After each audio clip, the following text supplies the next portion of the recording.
You shake my nerves and you rattle my brain. Think about your love drives a man insane. You broke my will, oh what a thrill. Goodness gracious, great balls of fire. Hi, I'm Scott Margolin, your host for Arc Week. In Season 3, we've been focusing on the science behind determining how dangerous a given arc will be, as well as the protection afforded against that danger by the arc-rated clothing. Today we're going to take a little bit of a deeper dive into the arc rating testing that we began to cover yesterday at Kinectrics. There are actually two types of arc ratings, ATPV, or Arc Thermal Performance Value, and EBT, or Energy to Break Open Threshold. While many people have been confused by these acronyms over the years, before we get into the details, I'd like to assure you, as chairman of ASTM F1959, the ARC rating standard, that the headline here is that ATPV and EBT are equal. One is not better than the other, which is why the standard confers the higher title of ARC rating on each. The difference between ATPV and EBT is how they fail the test, and in that way, they're a lot like a certain part of Top Gun. Top Gun is, of course, a school that aviators go to, and a big piece of that school is aerial dogfighting. You lose those tests if you're shot down. Now, it doesn't much matter whether you're shot down by a missile or whether you're shot down by guns. Still close for missiles, Goose. I'm switching to gun.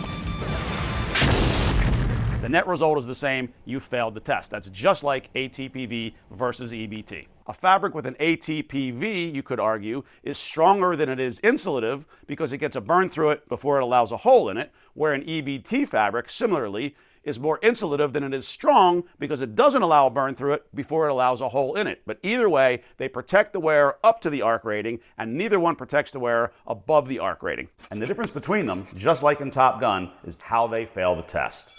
You can see our three gray fabric samples. We're looking dead on at the one in the middle, and here comes the arc. It'll occur between the two black vertical electrodes.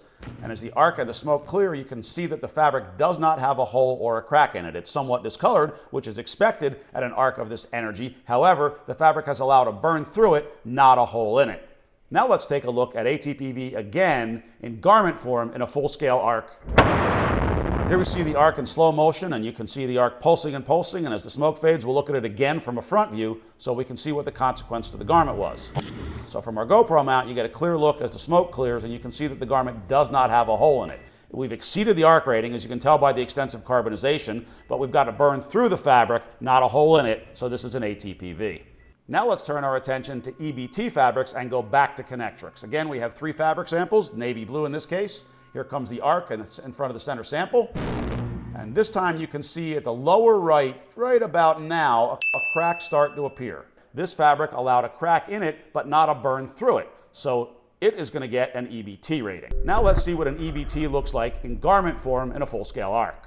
Here's your slow motion again, just like the last time. And we'll go to another GoPro where you can see the results. And as the smoke clears this time, you can clearly see a small hole in the upper right shoulder of the garment. This fabric did not allow a burn through it, but it did allow a hole in it, hence the EBT.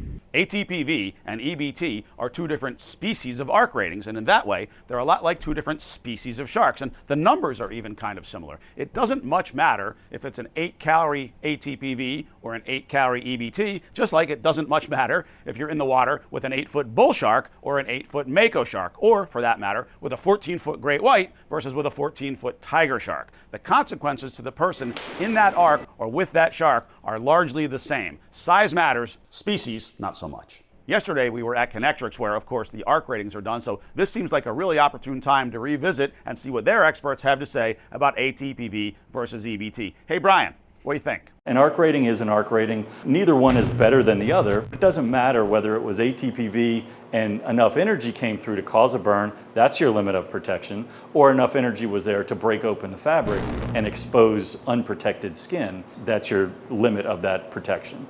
So the critical takeaway here is to make sure you understand the arc incident energy that's possible and the protection afforded by the PPE you're wearing, the arc rating, and ensure the arc rated clothing you're wearing meets or exceeds the incident energy of the hazard you face so that you are not burned at all. So that's a good look at ATPV and EBT, and hopefully we've taken some of the mystery out of these two acronyms. Either way, they protect the wearer up to the arc rating, and neither one protects the wearer above the arc rating. If you've ever said the words, "We don't work energized," or you've ever heard those words said, you need to see the season finale of Arc Week. We're going to be joined tomorrow by 4 very special, very expert guests who are going to probably challenge some of your assumptions in this area. Stay tuned.